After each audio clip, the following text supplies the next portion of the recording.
We're going to have Dr. Holzman join us here. Obviously, Dr. Sonny Goel, and our first speaker of our second session is going to join us and give us a sense of the state of refractive interventions. I'm going to take my seat here.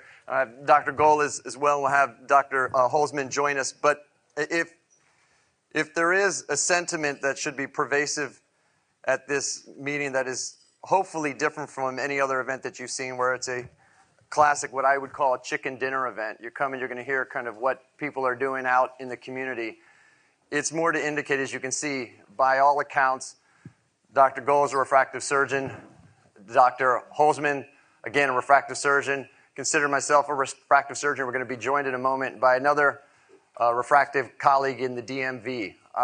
Historically, the presumption would be that we are competition, that we should be fighting for patients or cases and so on.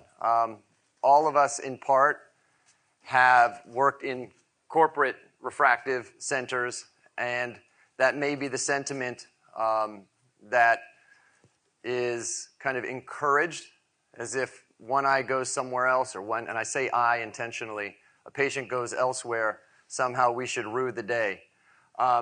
That's never been the perspective for those of us up here. We didn't get into the genesis of this meeting, but the three of us have worked alongside each other for a long time. You know, I respect my colleagues in every way. I've learned a lot from each and every one of them.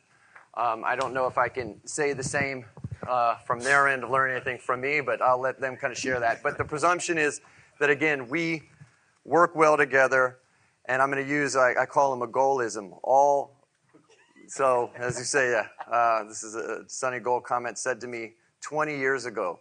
All boats will rise with the rising tide. Did I say that right? You did. Yeah. Yes, and so, in large part, we are in an unprecedented state of refractive intervention.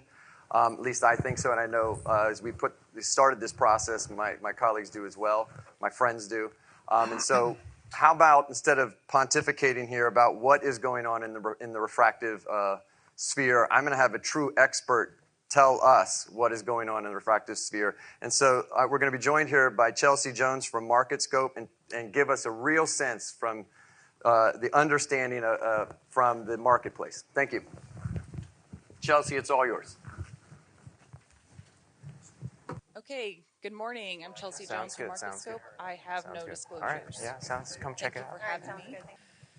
So looking at where refractive stands within the global market, so about 4% of revenues globally come from refractive surgery. However, 40% come from the United States. So putting those two together, what does that look like? Nearly $400 million of revenue for manufacturers and over $2 billion in revenue for retail. So it's a pretty high ROI market. Looking at the current state, I'm sorry, my slides got a little wonky with the formatting. So procedures overall have been relatively steady for the past several quarters, with some fluctuations among specialties. So a slight decline in Q2 of 25 compared to Q2 of 24. Premium IOL share has been 20%. This has been true since 2021. A little bit of variance from quarter to quarter, but we've seen that hold steady at 20%. Glaucoma procedures, laser and surgical, are at around 530,000 per quarter. IVT injections, between 83 and 85% of all retinal procedures. Again, that trend has been pretty steady quarter to quarter. And a growth area is post-op adjustable lens. So up to over 10% of all premium procedures are now post-op lenses, up from high 9% in 2024 and up from essentially zero just a few years ago. So focusing in on just the refractive space. So phakic IOLs account for 5% of all refractive procedures. There's a lot of variance there. Some practices have a much higher percent, while some practices still don't offer phakic lenses. I was told to keep it positive, but this bullet is true. Refractive procedures were down 20% in Q2 of 2025 compared to 2024, down about 10% from Q1 to Q2 of this year. So still declining, but starting to decline at less of a rapid rate, if that makes sense. Most providers cite economic uncertainty when we ask them for the reason for the decline. Just for some context, the second most cited reason was patient fear. We now have 3 presbyopia drops approved. I believe one of them is out in the lobby, and a myopia management drop coming soon. So looking at some trends across U.S. practices, 77% utilize social media advertising. That can be any type. 62% rank billboards as the least effective marketing option. 47% rank continuing education meetings for ODs as the most effective. So congratulations to everyone in this room. You're doing the most effective thing. A really big pain point, 16% plan to retire within 3 years. So more providers going out than are coming in, and exaggerated by the fact that 35% rank provider recruitment as extremely difficult. So I wanted to show some history here just to remind everyone that refractive procedure volume really is cyclical. If you look at a chart of consumer confidence in the United States, it will loosely trend with the chart that you're seeing here on overall annual volumes. So right now, the CCI is the lowest it's been in quite some time, also our refractive procedures. So it's not a perfect correlation, but there is definitely a correlation there. When we highlight the lens-based procedures out of that trend since 2010, lens-based procedures have gone up in share by about 4x, so still predominantly LVC in the US, but the lens-based procedures are gaining more share. In the past few quarters, while they have declined in most places, they aren't declining as much as the laser-based procedures. So let's step out of the procedures and look at the patient pool. Again, the formatting got a little wonky, but I was trying to highlight Washington, D.C. here. Looking at the patient volume. So procedures are down a little bit, but there are still millions of candidates in the U.S. for refractive surgery. There are still millions of high opportunity candidates for refractive surgery. So what we mean by that is myopia of moderate to severe in the target age group, healthy and active, bachelor's degree or higher, has the ability to pay for surgery. Even with all those filters on the population, there's still millions of people out there to treat. So you can see here, Washington, D.C. Metro is kind of the perfect metro with a high volume and a high concentration of those candidates. About 3% of everyone that lives here is one of those ultra high opportunity candidates. So again, just drilling into that plot point a little bit on the DC Metro, over 1 million moderate myopes alone, and then just showcasing that that comes out to about 230,000 of those high opportunity candidates. And I have this for every metro. If there are visitors here, just reach out to me. So we just talked about this source of leads. Someone at ESCRS said that advertising is the cost you pay for being unremarkable. So word of mouth, that got cut off too. I'm so sorry, guys. 53%, that has held true in our 20 years of surveying physicians. I don't think it's ever dropped below 50%, more than every other source combined. So really showing the importance of not just delivering good outcomes, but making sure that patient has a good experience, a convenient experience from start to end to go back and tell their friends and family. And then using some of these other sources to supplement word of mouth. So making sure your websites in plain language, what patients are searching for, is their journey clear from start to end whenever they reach out to, post-op care. So really all of these other sources are just a good way to keep supplementing that word of mouth. So wrapping up, the U.S. remains a lucrative market for refractive surgery. The DC Metro has nearly 230 high opportunity candidates. Procedures are down, but history shows us that this is cyclical. Word of mouth remains the dominant source for success. Lens-based procedures and other procedures such as dry eye can offset some of the decline in LVC, and downturn can lead to opportunity. So remember that backlog of high opportunity patients is not declining, it's growing. So I invite you all to scan this code. We'd love to hear your opinion and have you be a part of our surveys and focus groups, and reach out to me if you have any questions. Thank you so much. Thank you, Chelsea. So we did, as we started this process, once again, this is going back months, one of the concerns that we had was, and we saw with Doge, that the market is turning. And I only bring that up in large part because I personally felt that I was 100% responsible for the downturn of refractive surgery interest in the DMV, because I kept saying, when everybody else across the country was like, oh, we're down, we're seeing kind of a decrease in the interest in the referrals for this. And I was like, well, we never see it, so therefore we are recession proof. The DMV is recession proof. So I don't know what's going on. This is 100% a falsehood. And sure enough, at the beginning of the year, there was a change in the mindset, would be my thought. Can I just ask, and I'm going to ask my colleagues as to get their impressions of your comments. There's no sugarcoating a downturn. So what is the approach to this? And Sonny, feel free to kind of take it, and I'll let Andy follow. What is your turn on this? What is your thoughts? So, having been doing laser refractive surgery since the late 90s, thank you.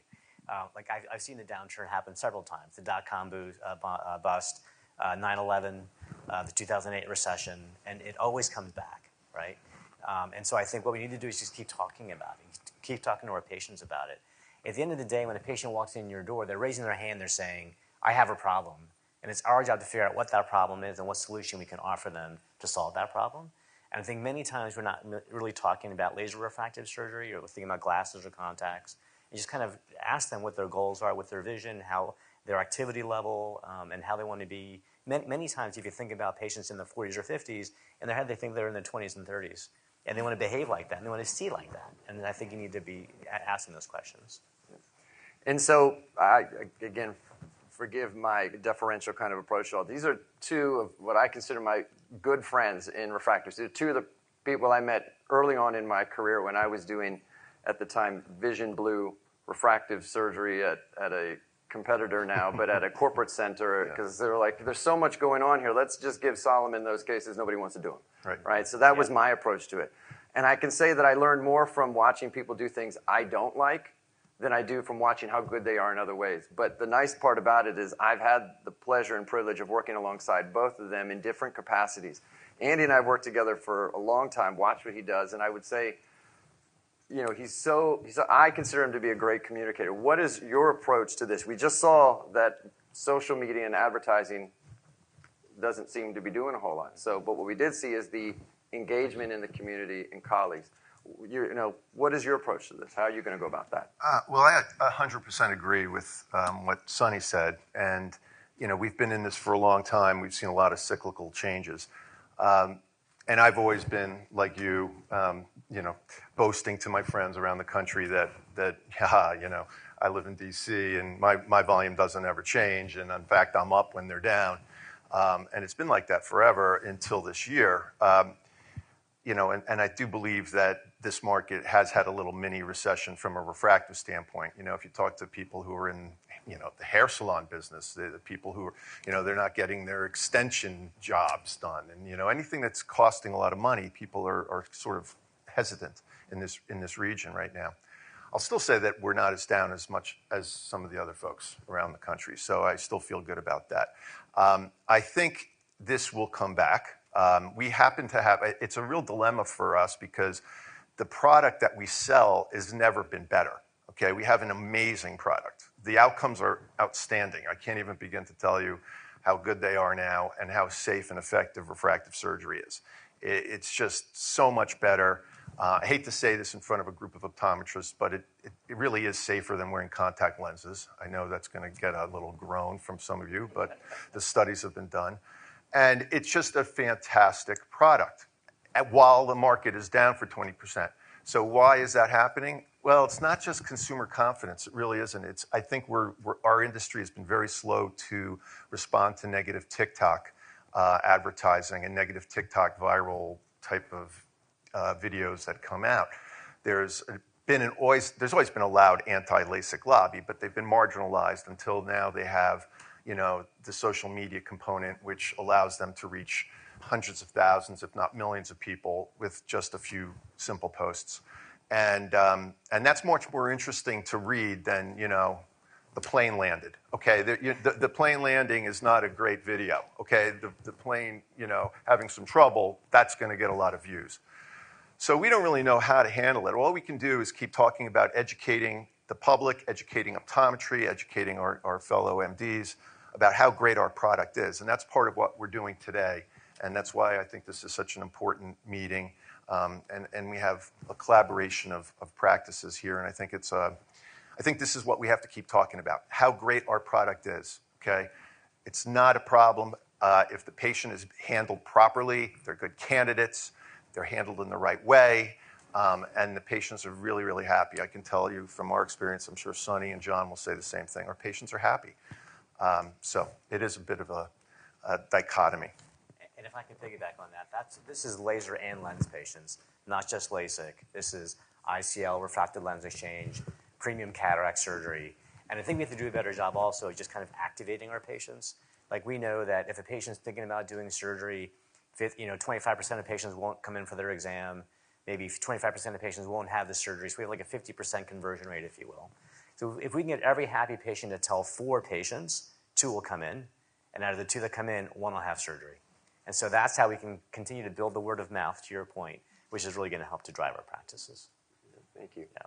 Chelsea, we're going to go ahead. Thank you again for your presentation. I think this sets the tone for the rest of the day. We're going to bring up our next speaker.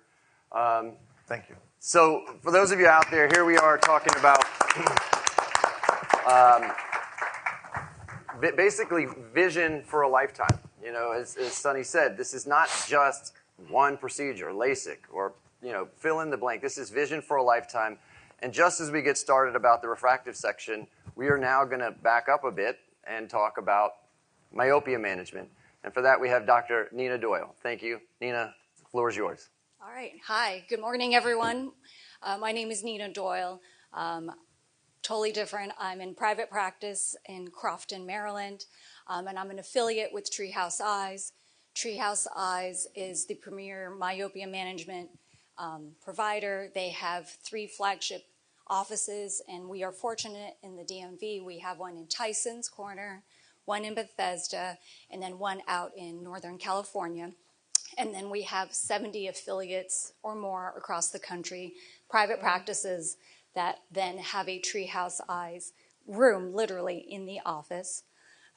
So then I push the green button, right? Okay, thanks.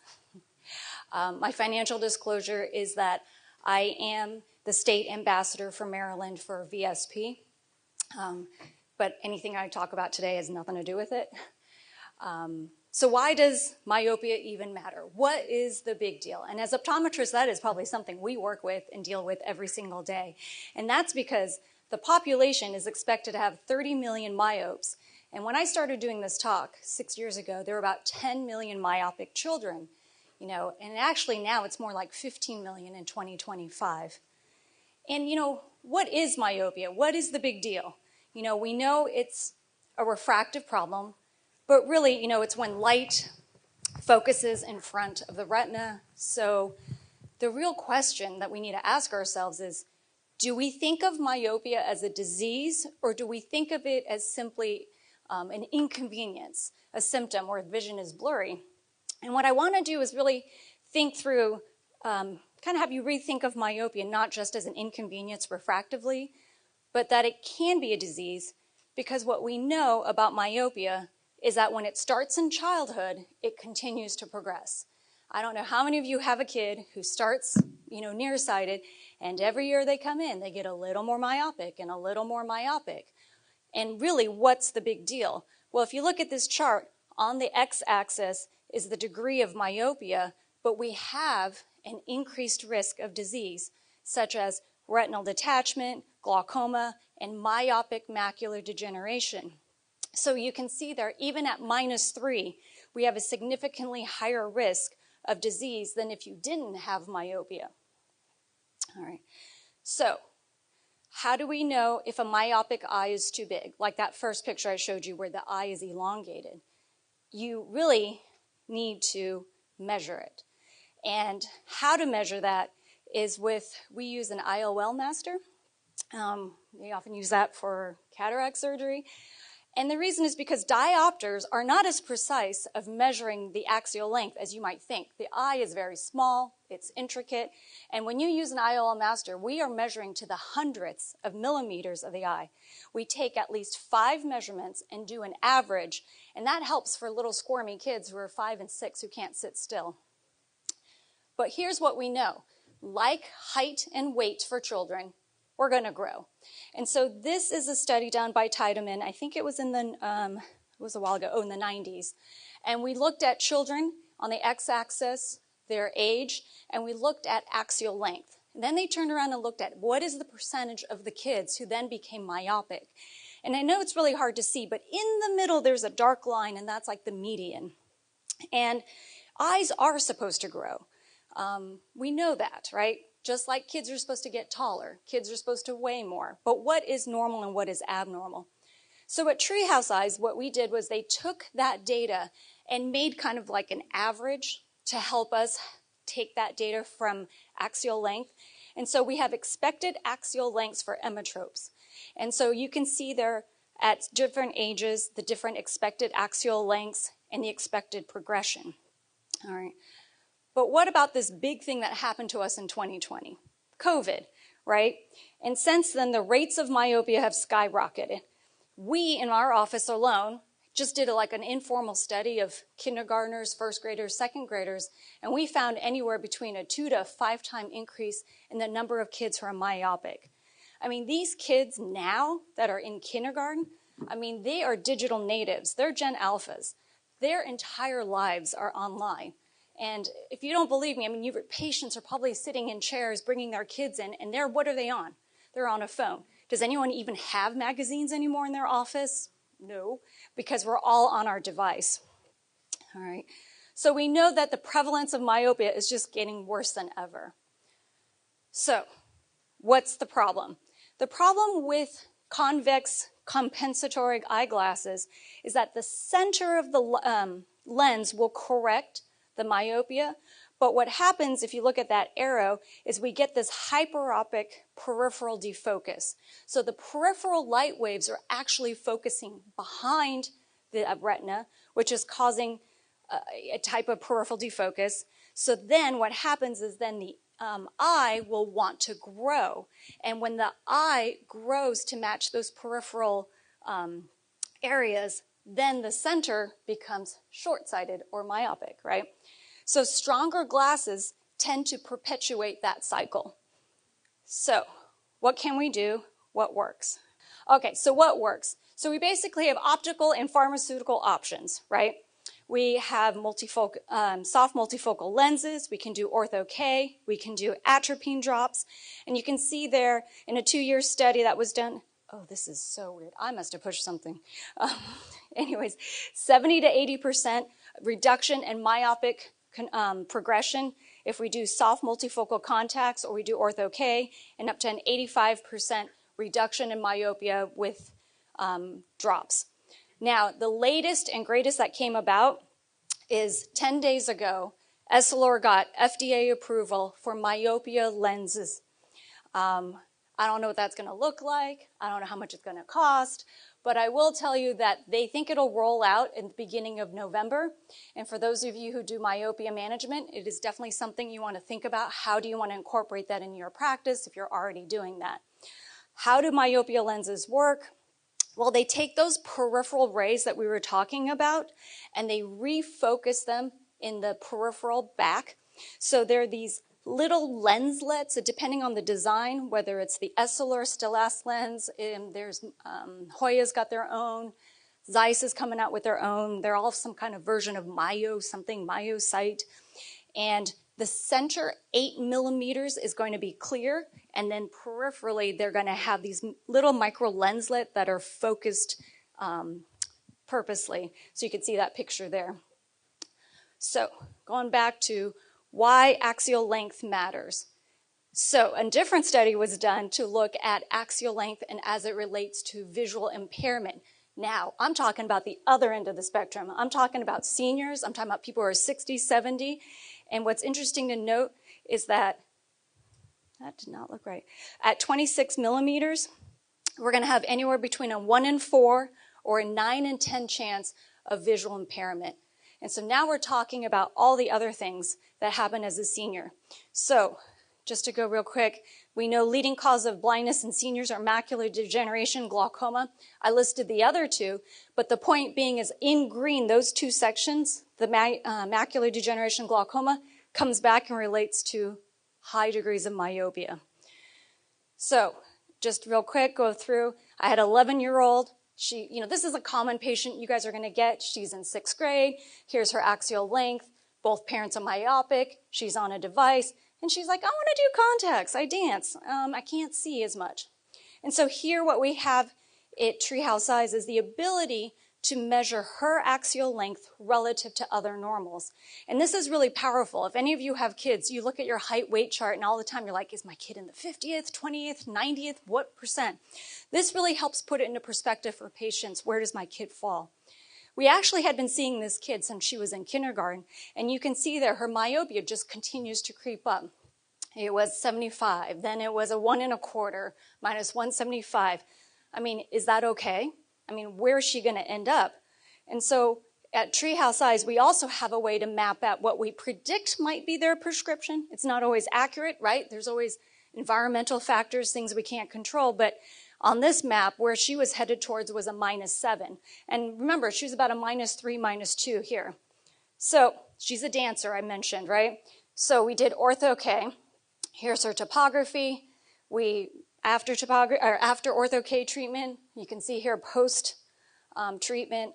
Here she's been on treatment for 5 years now, 4.5, 5 years. She's 20/20. She has maintained steady her axial length. Her refractive error has been holding steady. I know that kind of includes all that she's plano and plus. But the point being is that now, if she's a -3 or -2, she is an awesome refractive case instead of being a -7.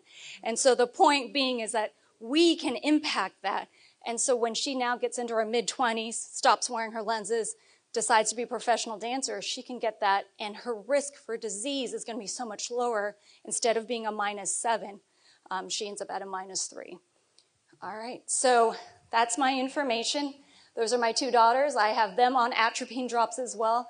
They have not budged. I'm a -6, and I'm proud to say that they're still plano. And the point being is they are Gen Alpha. They live on their phones.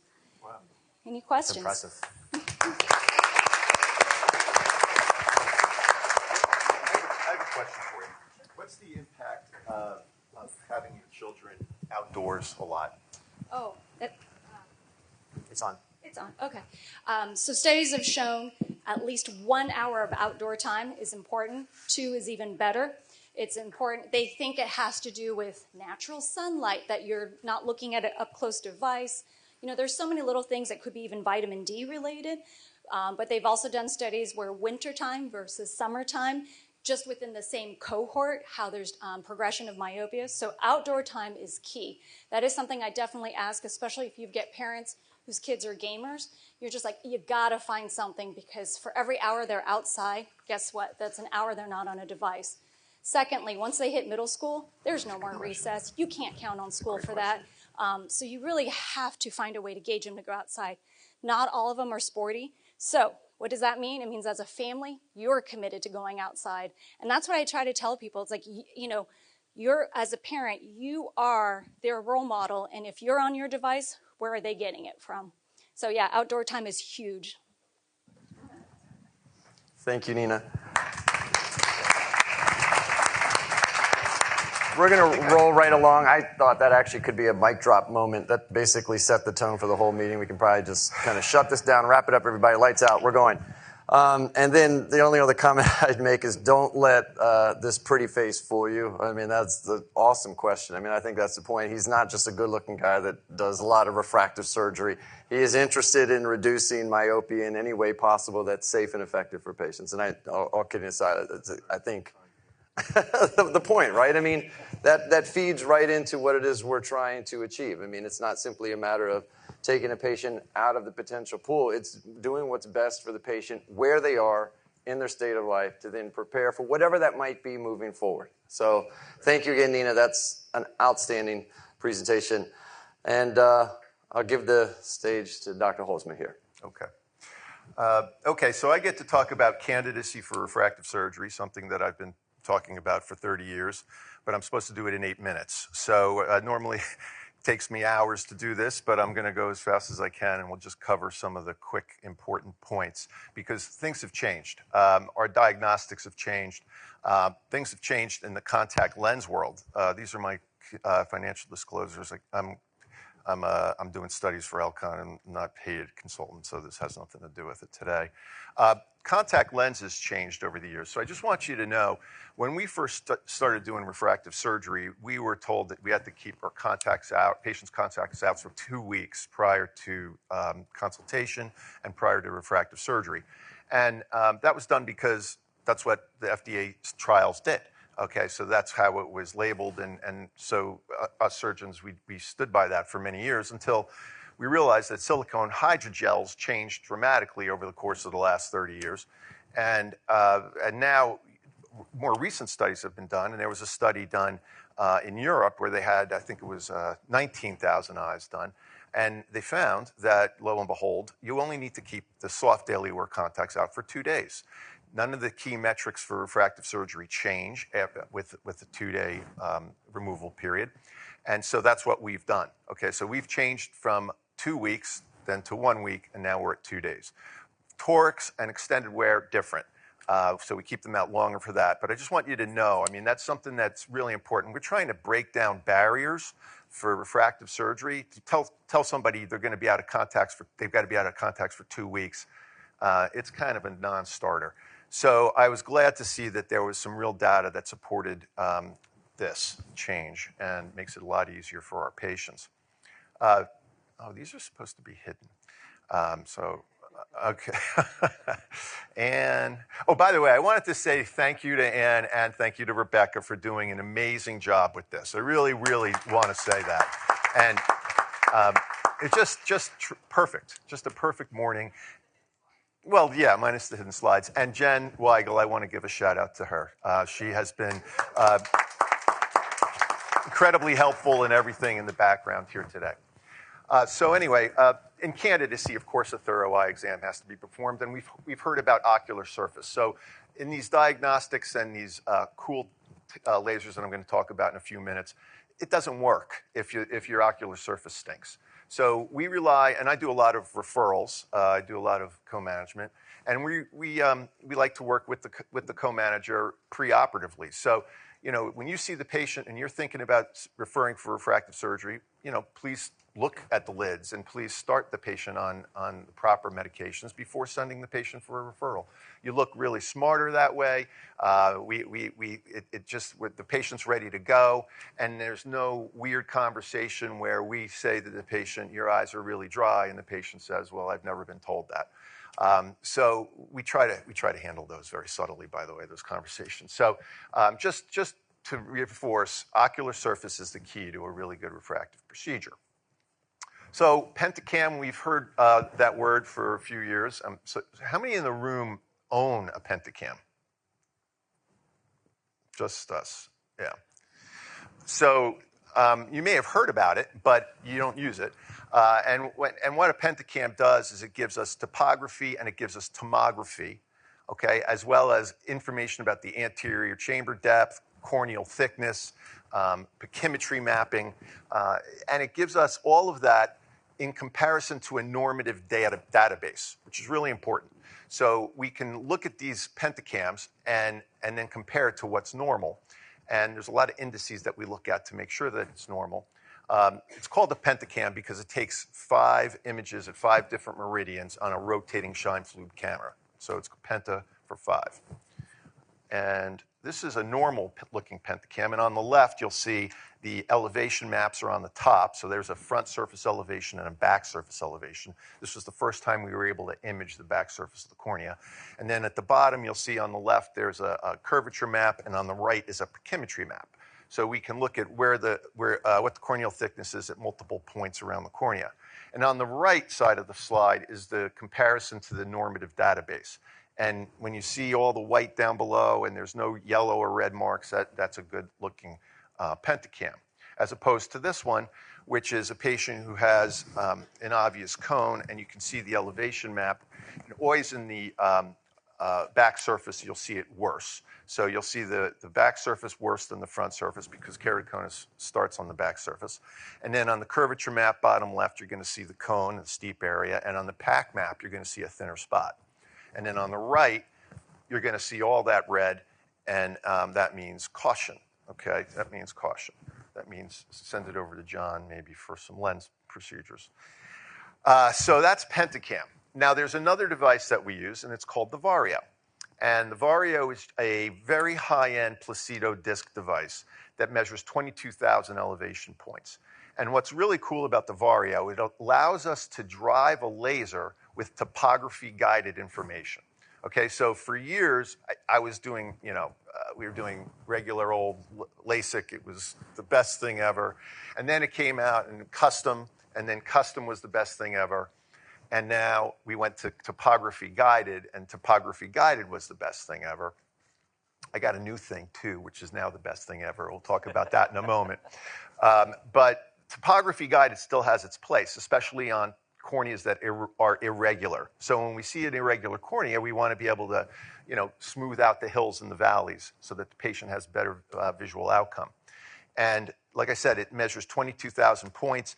It actually will measure the higher order aberrations and then transfer all of that information into the laser itself, so that and we can pick and choose what we want to treat and how we want to adjust the lower order aberrations, sphere and cylinder, when we see the higher order aberrations. It also accounts for pupil shifting and cyclorotation, which occurs when the patient's laying down during surgery.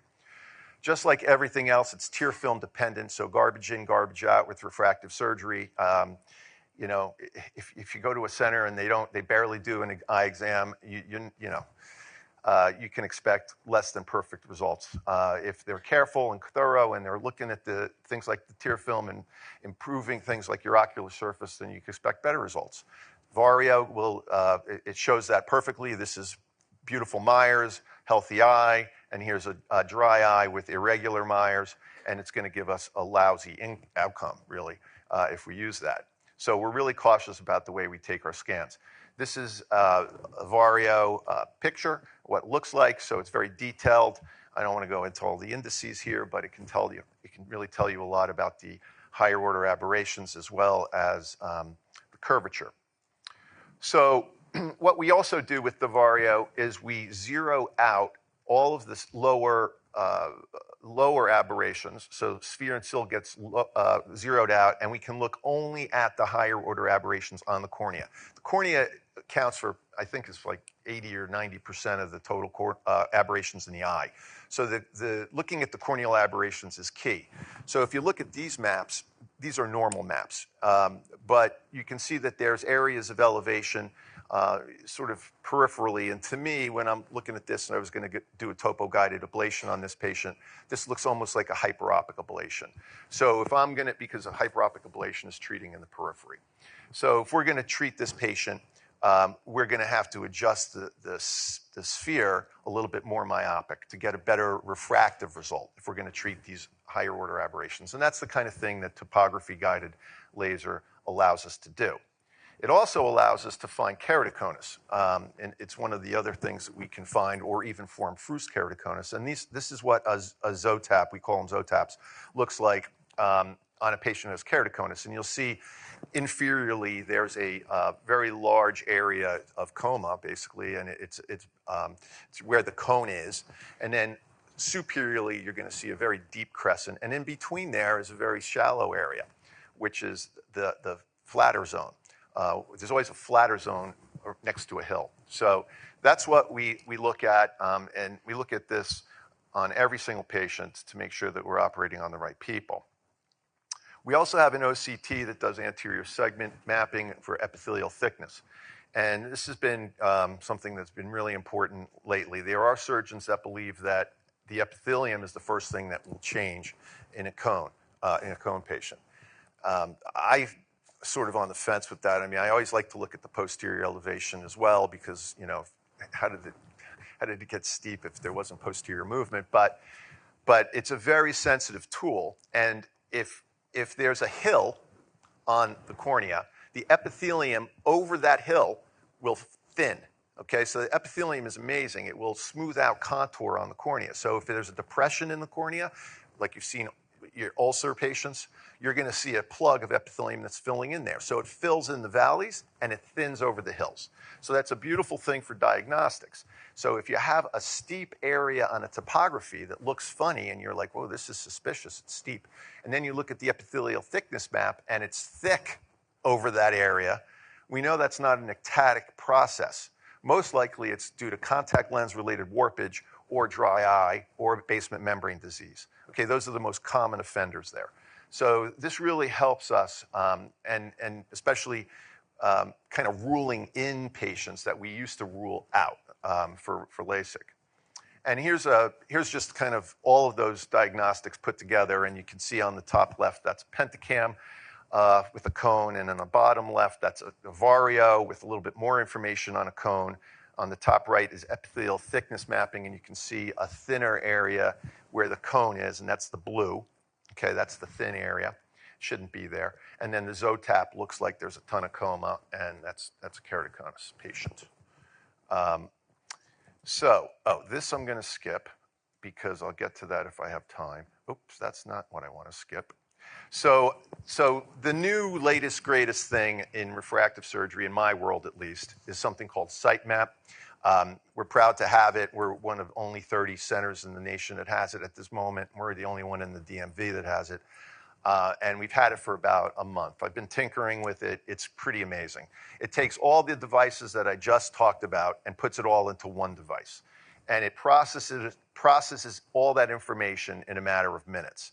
It also adds a wavefront into this. Okay, so we have now, and it adds a biometer. So we have an axial length measurement. We have wavefront, which is probably the very finest wavefront we've ever been able to measure, because it's not comparing the wavefront to a gold strand eye model, which is the way the old wavefronts were done. It's taking the information from the patient's eye and making its own wavefront analysis. So it's a customized wavefront analysis. It takes all of this information in an AI algorithm, and then it runs 2,000 rays of light through this, okay? Tracing each ray of light to make sure that each ray of light falls perfectly on the retina where it should fall. All of this is done in a matter of moments. It's then transferred to the laser, and then I treat it, okay? The outcomes with this are astounding. I'm just going to tell you, I hate sitting here talking about, everybody's 20/20, but the study showed everybody was 20/20. Okay? Everybody was 20/20. 85% of the patients were 2015, and I think it was 52% of the patients saw 2012. Okay, these are outcomes that I couldn't even dream of 30 years ago when we first started doing this. So I'm really thrilled with this device. I'm excited to be using it, and our early outcomes are amazing. We haven't been disappointed at all. I am still tinkering with it, but it's pretty darn cool. And this is what it looks like, the picture in the center. It looks like a normal placido disc device. It doesn't take up much space. You do have to have scotopic conditions when you're taking the pictures, so a pupil has to be a minimum of 4.5 millimeters. And all of this, like I said, all of this information gets fed into the laser, and it's basically creating a digital twin. That's really what you should think about. It's a digital twin of this patient's eye to make the perfect result. And I think I am done. That's what the site map looks like. And I can go on, but, and how do we decide what the patient should have? Well, I mean, LASIK, we do mainly LASIK, PRK, and cross-linking in my office, and we work with John for lenses. And John comes to our office and we have a business together for lenses. So patient comes to us, we handle the anterior segment. And if the patient's presbyopic age range, then the patient will be seeing John. They're probably going to want to have a full range of vision, or they might not. Maybe they don't want to spend the money. We can only offer them mini monovision, or reading glasses if we're going to do LASIK. Same thing holds true for PRK, although we do a lot of PRK on law enforcement officers, military, we do a lot there, and folks who are afraid of getting hit in the eye because they have a flap. So, and some patients in this region just come in asking for PRK because they did their research and they're afraid of a flap. But, you know, ICL has its place. I love ICLs. John does them for me. And I think it has a real place in regards to sort of competing with PRK. If the patient's not a LASIK candidate, you know, they have PRK or they can have ICL. ICL, there's a little bit of a differential in cost, so that's always a little bit of a barrier. But if you talk about it the right way, the patient's really interested in that. And then we don't have SMILE yet. I'm excited to hear Sonny talk. I've visited Sonny, and I'm jealous about his machine. And we might be adding that shortly, but we'll be listening to the SMILE talk soon. Thank you. Yeah, thank you. This is wonderful. Okay.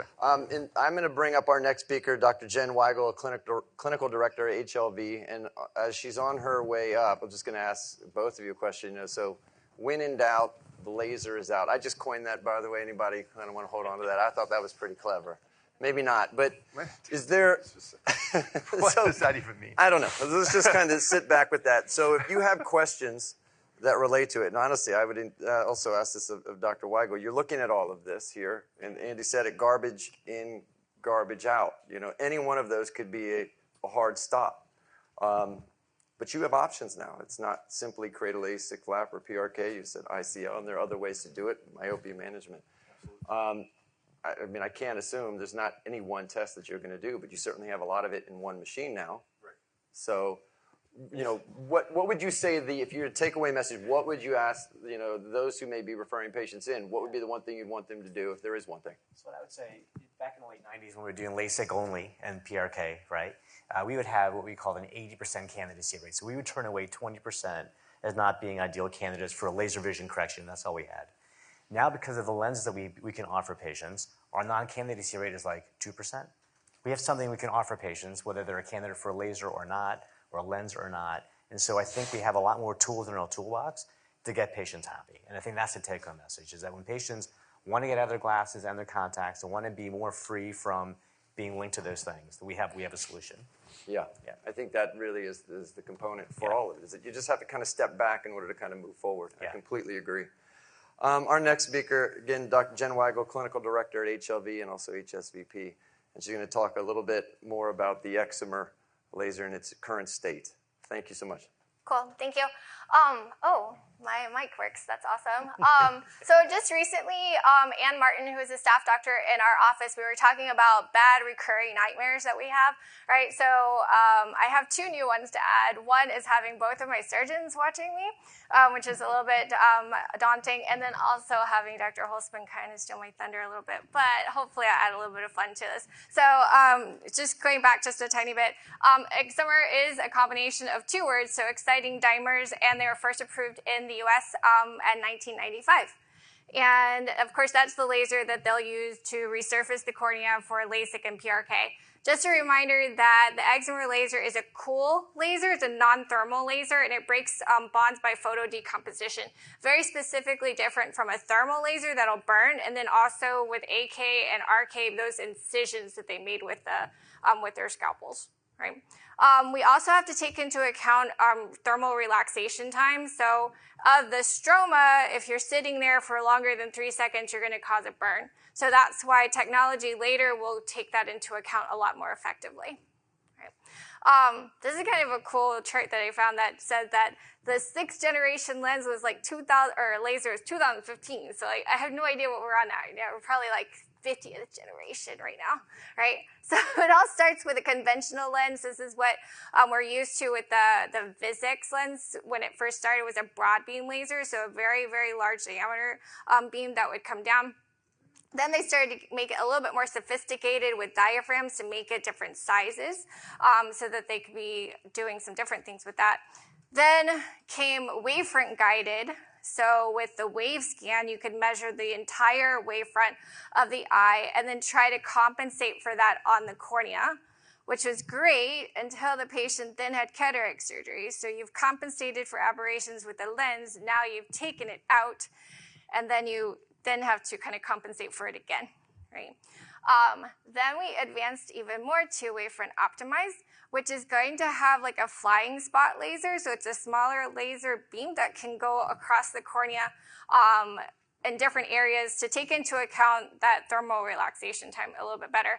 It also adds peripheral beams. So when you're taking that laser and you're applying the laser energy to the periphery of the cornea because of that shape, then if you don't compensate for it, you're going to lose energy, and then you're not going to get the effect that you want. So this laser is going to take that into account by adding extra pulses to the periphery to compensate for that, right? This is actually a flying spot laser during calibration. I just took a video of it and then took screenshots of it so you can tell that the laser is actually flying. So that's really cool. Then we had another improvement in laser technology where we get to topography guided, which Dr. Holzman talked about before. You're taking just the cornea, measuring its aberrations, and then trying to compensate for those corneal aberrations directly on the cornea, right? So instead of taking the whole eyeball, you're taking just the cornea, which is actually accounts for most of the aberrations of the eye, and then trying to correct it on the cornea, right? So kind of normalizing that surface in a much more specific way, right? So here we have a nice graph that's going to show you, or a figure that's going to show you all the different years that we've had these types of laser technologies. So up until topography guided, all of these laser profiles have depended on a model eye, so a Goldstrand eye. And I'm sure Dr. Goldstrand was like a really cool dude, right? But it's a very simplified view of a very complex structure, right? So you're taking a simplified view of the eye and using simple math to try to bring that to the patient, right? And so this is, so my husband's a physicist, and he's always like, oh, when you do a calculation, you just approximate things, right? So to him, all three of these cals are approximately a sphere, right? So that's what they do when they do all their calculations. And that's basically what we were doing before. All of these eyes must be approximately the same, but we know that they're not, right? So now we have Wavelight Plus, which Dr. Holzman likes to be first in everything. So of course he's going to be first in DMV to have this, and it's pretty exciting. The key difference between the previous laser platforms and the Wavelight Plus is that it's going to use the person's own individual eye. So not just this Goldstrand eye, not just this model eye. It's going to take that person's eye and try to create its own profile to drive the correction of it, right? It's important to remember that there's a big C, which is custom, like with the VisX, and there's little c, which is like customization, making it the patient's individual eye, okay? Interesting to note, with this one laser profile, we can correct both lower order and higher order aberrations, and supposedly doesn't require a nomogram because it actually takes into account the patient's wound healing during the procedure. So we'll see. Just a reminder, what is a wavefront? I had to actually remind myself of that. So when light passes through the visual system, how does that light get distorted, right? So an individual's wavefront represents the distortions of that person's visual system, right? And then a perfect wavefront is going to be completely flat. So when light passes through it doesn't get distorted at all, and it still maintains its shape. Okay? So when we were doing our training, they keep saying the word like iterative, like they keep saying it, and so many times I actually thought I probably don't even know what this word means. So it means to do something over and over again. And then this process they apply to iterative optimization, which is basically a problem-solving technique where you try a process over and over again to get an optimal goal, right? So I asked my husband again, do you know what iterative optimization is? And he's like, that is what I do for a living. Like, oh, okay, didn't know that, right? And he actually goes as far as to say that we do iterative optimization all the time with refraction. I'm like, wow. Okay, so I'm like a computer. So this is a concept that other scientists have always used, is kind of new to us in terms of applying it to the Excimer laser. Okay. So it's multiple steps. You got to take the measurements, which is what Dr. Holzman talked about with the site map, measuring all the parts of the eye that you can. Then you do the step 2, which is this optimization or this iterative computing part. And then the third part is actually doing the laser ablation, and it's going to take into account the patient's wound healing. Okay. So I kind of broke this down into kind of like an algebra problem for me, right? So part A is things that you can physically measure, and C is also what you can measure, right? But we don't actually know how to measure the human lens perfectly, right? So why? Well, it's very dynamic. For such a small thing, it's very dynamic and apparently very hard to measure. So what can you do? If you know what A and C are, you can actually deduce what B is by the use of lots of computers, because I'm not ray tracing this that many times, right? So they take light as it's going into the eye and light as it's coming out of the eye, and they deduce what the actual lens parameters are for that patient's eye. Okay? So now you have built this individual person's eye to then drive other computing. So now we've defined what A, B, and C are. But what do you do with that information? So you've created this individual's eye. How do you harness that information to help you with the patient? You can actually manipulate the cornea, right, like we do with LASIK and PRK, and you can try to manipulate in a way to create a perfect wavefront. So we know what the goal is, and what of those parameters can we actually manipulate? And so we do that to try to figure out the ablation profile. So when you have the patient's cornea, you also know how you had to change it in order to gain that perfect wavefront, and then that becomes your laser ablation profile, which is initially it was done by manual, like, okay, I don't know that I would have volunteered for that job. And then when computers were a little bit slower, they would take a whole day to do this. And now it can do it in between scans. Like we were just talking, right? And then it's thinking. It takes like maybe a minute. Sometimes it feels longer, depending on the patient. And then right now, the initial parameters are a little bit smaller than what it will probably become, right? So eventually we'll be able to have more and more patients be treated with this, but these are just the initial parameters. And then, as Dr. Holzman referenced before, we do have some initial studies coming out of everywhere else in the world because they had it approved before we did here in the US. And basically what all these studies have in common is they're great results. So very happy to have this here. We just did our first cases just like 3 weeks ago, so we don't have that 1 month data or further on, but I'm sure it's going to be fabulous. Right? Any questions? Cool, thank you. Thank you, Jen. We're going to roll right along. Those of you out there, we realize we're getting a little late on time, but I think in large part, we give enough time to every one of these refractive surgical processes that we have. And so I'm going to give the floor to my co-chair, Dr. Sonny Goel, to give us the most up-to-date and comprehensive assessment of SMILE as a refractive tool. Thank you, Sonny. The floor is yours. Appreciate it. Thank you. How many people here have heard about SMILE? How many people have actually seen a procedure being done? How many people know nothing about SMILE? Yeah, I see some hands go up. So I just want to go over my 5 years of outcome with SMILE. And I started doing SMILE back in 2020 when I was getting through my non-compete with LASIK Plus. So I saw it as a way to get around I cannot do LASIK for 18 months within 30 miles of my offices. So I pivoted to SMILE. And my goal was to do it for 18 months and then pivot back to LASIK, because that's what I know. I've done over 100,000 procedures, which each of these two guys has as well. And so I was going to stick with what I know. And what I was surprised by was how good I liked the procedure and how I was going to stick with it. And I've stuck with it for the last 5 years. I am a consultant for Carl Zeiss Meditech and for Alcon Labs. So the learning objectives today, we're going to talk about the global update on SMILE procedures and peer-reviewed data. We're going to review the data that supports SMILE as a procedure and go through some of the complications that are different from laser vision correction or LASIK in particular.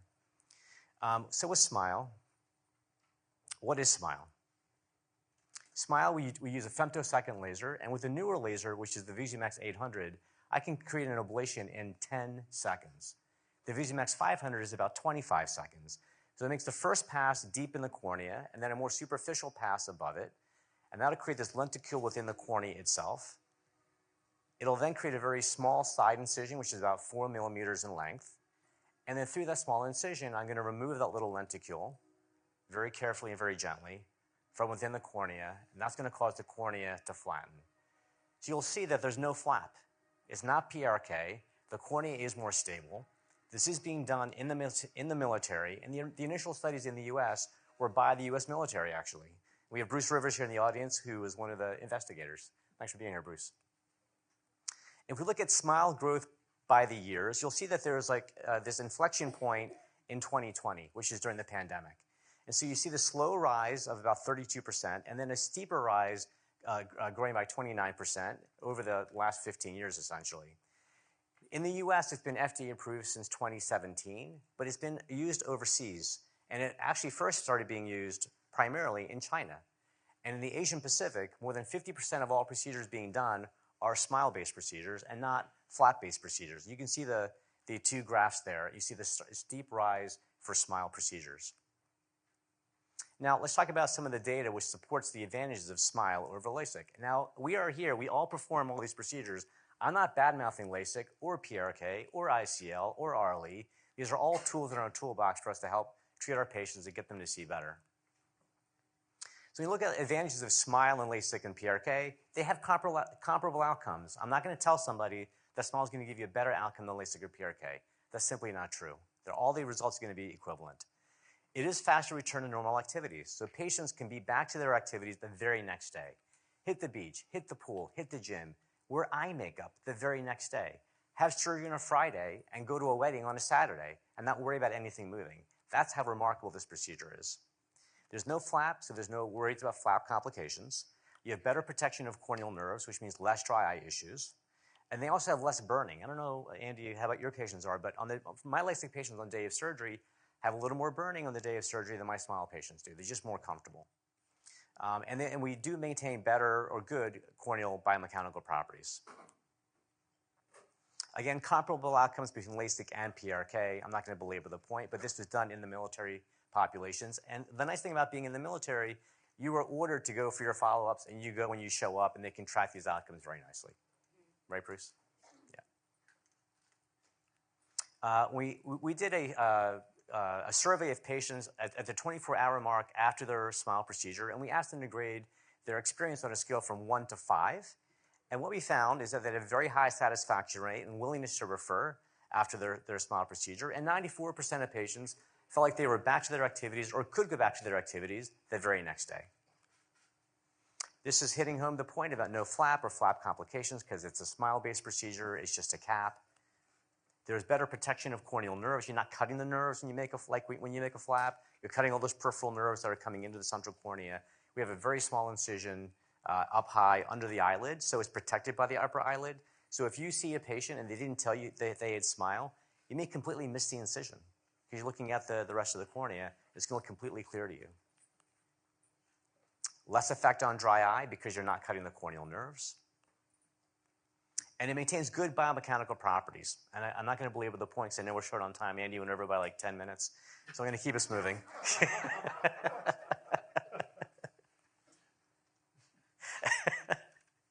And there's less time for a patient to sit still. I mean, patients are loving the experience because they're seeing better the next day. And the procedure is very quick. I want to get to the video because that's really going to show a lot of it. Oh. My video is missing. Okay, let's talk about refractive surgical complications. So when we look at KLX intraoperative complications, we're worried about abrasions, the opaque bubble layer, wrong plane dissection, difficult lenticular extractions. Finding the plane is probably the hardest part of doing smile procedures. Postoperative complications, delayed vision recovery, which is more common with the high energy system. Now with the lower, as we're advancing with technologies, where our lasers are having lower energies, which is allowing us to have better visions right out of the gate. So we were seeing a little blurrier vision initially.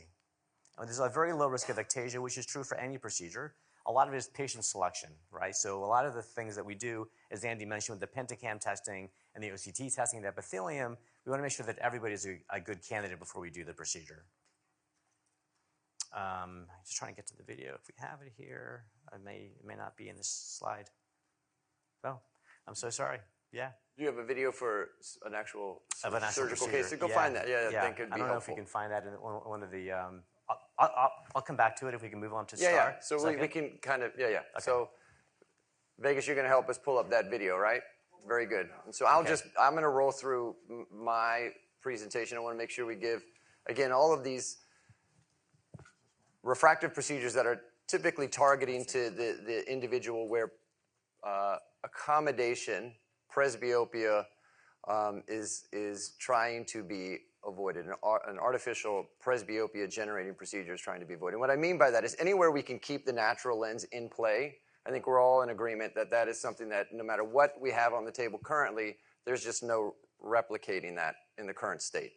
And so whether you're removing a lenticule from the cornea, you're removing a corneal tissue, whether it be under a flap or on the corneal surface, or the final option here, the current state, and I should also at least nod to the idea of a corneal inlay, because that came and went, may come back again, and so on. So there are options, and I just want to talk about phakic IOL generically, which if you're in the United States, a phakic IOL, for all intents and purposes, is the STAAR, currently now the EVO. These are my financial disclosures. I'm highly conflicted here, so I apologize. But just to get to this point, I am a speaker for STAAR and also a consultant. We are also part of their FDA trial. We are involved in their FDA trial for the EVO. We're not seeing your slides. Oh, is that right? Can we bring the slide up there? Thanks. We're involved in the EVO study as well as the toric. We actually placed the first EVO toric in the U.S. during the trial, and so very, very comfortable with that. A slide should be showing that a 3-year review just came up. No, it's not. And so it's just to, in essence, highlight what the EVO ICL is capable of doing as far as outcomes. I don't think it's a coincidence that whether it be SMILE, whether it be LASIK, whether it be an EVO, that you're seeing patients coming back with better than 20/20. And I have some thoughts around that. We may want to share that as it relates to our panel. But for the same reasons where we are putting a lot of emphasis on the ocular surface prior to surgery, I think we are ruling out individuals who probably are not going to do particularly well and ruling in people who we know are going to do very well. I have an exquisitely fragile ego, and so it was wonderful to be the phakic IOL surgeon at a corporate center where a lot of LASIK was being done, because those who were told no were usually the high myopes. And so an ICL were the individuals who had been told no, probably been told no 3 or 4 times, then come in and we're like, yeah, we got an option for you. And here it is. We're going to preserve your accommodative amplitude, and we're not going to remove tissue. Okay, that was some of the talking points. And then subsequently what we did is we applied what we euphemistically describe as an intraocular contact lens. Okay? And so much to what you're hearing Andy and Sonny say, higher order aberrations are a big deal. Well, we're going to preserve what we feel is the inherent wavefront profile of the natural eye, and we're just going to add to it. And so it was an additive procedure. And I am going to move forward through these slides, and I'll tell you what the parameters are. We need to have a refractive error between -3 and 20. So that covers just about everybody that would come through the door, with the exception of the low myopes and, of course, high hyperopes or hyperopes at all. We need to have space. The FDA requirements are 3 millimeters of AC depth. That's inside the U.S. Outside the U.S., they're going as low as 2.82. And basically what I say is you're going to run into minimal space. You can't slip a piece of paper between, a heavily bound book. You just don't want to put something in if you're going to run out of room. And Bruce and I have done lectures together where ICLs had to be removed. And in truth, eventually an ICL will be removed when that individual develops a cataract. And is that the end of the world? No. It's preservation of vision over the course of a lifetime. It's a bridging procedure. I can assure you a -17 moving to plano for a period of time, whatever that window is. And I like to say if it's free, these options are really going to change the way you see and view the world. They are the most satisfied patients I think we all see in the practice, and I defer to Dr. Weigel on these patients postoperatively. It just brings tears to my eyes to see tears brought to their eyes following surgery. Mutual admiration. Again, happy with tears. It's wonderful. And just to get to the point, we're all doing the same workup that you would typically do for a LASIK PRK SMILE patient, making sure we understand the utility, and the outcomes are rather remarkable. The one thing that I will say, and I think it's unique, because I know Sonny also is using 3D visualization surgically. I just want to show you this image. These are not 2 eyes. We're not operating both eyes simultaneously, sequentially. This is 1 eye in 3D format. You're seeing it in 2D format, but I want to just point something out that I think is interesting. If you saw that red reflex turn to blue, And the reason being is our center, we actually are able to take away what oftentimes is a very startling part of the surgical process, and that's that bright light. I tell everybody, you're going to see a bright light initially and it fades. Well, in this case, this is an infrared image, so we're taking away all visible light for the patient. And these are younger patients, usually pretty anxious, and for those of you out there who saw a live surgery event, that going to infrared just took the anxiety away. And we may talk a little bit about anesthesia as it relates to this, but it's also an opportunity for us to reduce the level of anesthesia, which plays a role in what we're doing. And so for the sake of this lecture, in order to stay on subject and on time, do keep this in mind. Those who you thought may not necessarily be candidates for LASIK PRK Smile, as Sonny said, we are looking at them globally. Maybe we move over to an ICL if that makes sense, and that's how we approach our patients in our practice, and I'm sure that's how you do it in your practice as well. Can I hand this over to you so we can go ahead and, if you find that video. Perfect. All right, great. Thank you. So thank you all for the time here. I hope that kind of gives you a sense of what we're able to do with a phakic refractive tool. Thanks. All right, I'm going to just stay here. Oh, it's on this. Okay. I can't see it on the screen there. Okay, so this is the VisionMax 800. You guys can turn the volume down on that if you like. Go back. Oh, sorry. Okay. And so this is the latest and greatest, the fastest laser that they have on the market at this point. And you're going to see this has got robotic arms that will go up and down. So right now we're just kind of preparing the patient. I like to use Tegaderm to cover the eyelashes to give me better exposure before I put the eyelid speculum in. That also helps to keep the meibomian secretions down and from getting in under into the interface. And because it's a very efficient laser, I only need one technician to assist me. I don't need to have multiple people in the room to help prepare the laser for me. But you're going to see the first arm has come down. That is going to be the laser arm. I'm getting the eye ready. We use another drop of numbing medicine on the eye. It's a very comfortable procedure. This laser, the VisionMax laser, gets corneal suction as opposed to scleral suction. So it's very easy to numb the eye and numb the cornea and get the procedure done for them in a very comfortable manner. And because it's a very fast laser, by the time we're done, they're amazed that it already happened. Many times you think I'm still preparing to do it in preparation for getting it done, and then I'm like, we're done. And so here we're going to go ahead and get everything ready. And again, my plan initially was to only do Smile until my non-compete ran out and then go back into doing LASIK surgery. But when I saw how happy the patients were with their outcomes and how efficient the procedure was, we kept doing Smile, and we do it today. So here I'm going to dock. And the interesting here about docking is we're going to have the patient look at the flashing green light. And so we're centering the ablation on the visual axis, not the center of the pupil. And all the laser vision corrections now are being done on the visual axis. So that's the first pass that's happening. That's the second pass that's happening. You're going to see the small incision being made superiorly, and then we're done. That is it. So 10 seconds of laser time is all it takes to complete the laser ablation. Then the arm is going to swing up, and then the second arm is going to swing down. Again, it's a robotic laser. We're just pressing buttons, and everything's happening right there. We're not moving to a different bed. We're not swinging the bed from one laser to the other. We're just swinging arms. I'm going to get that centered there, and now I have to remove the lenticule from within the cornea. So what I'm going to do here next is take a Sinskey hook, and I'm going to identify the posterior plane first, and then I'm going to identify the anterior plane. And it happens very quickly. So I've got the posterior plane. I'm going to go in and get the anterior plane. I'm then going to start dissecting out the anterior plane first to give myself a foothold. And Bruce, I don't know if you do the same technique or if you have a different technique. I then go posterior, and I'm going to, in a very sweeping motion, go from left to right, dissecting out the posterior plate of the lenticule first. Once that's complete, I'm going to move to the anterior plane of the lenticule. And this whole video is about 2.5 minutes for one eye. And I'm going to sweep the lenticule out from right to left, grab it with my forceps, and we're done. That's it. The procedure is complete. And then we move to the left eye. But I wanted everybody to see how fast it is. Patients are very comfortable. It's a fast laser. Corneal suction is very comfortable, and it's over before they know it. Thank you very much.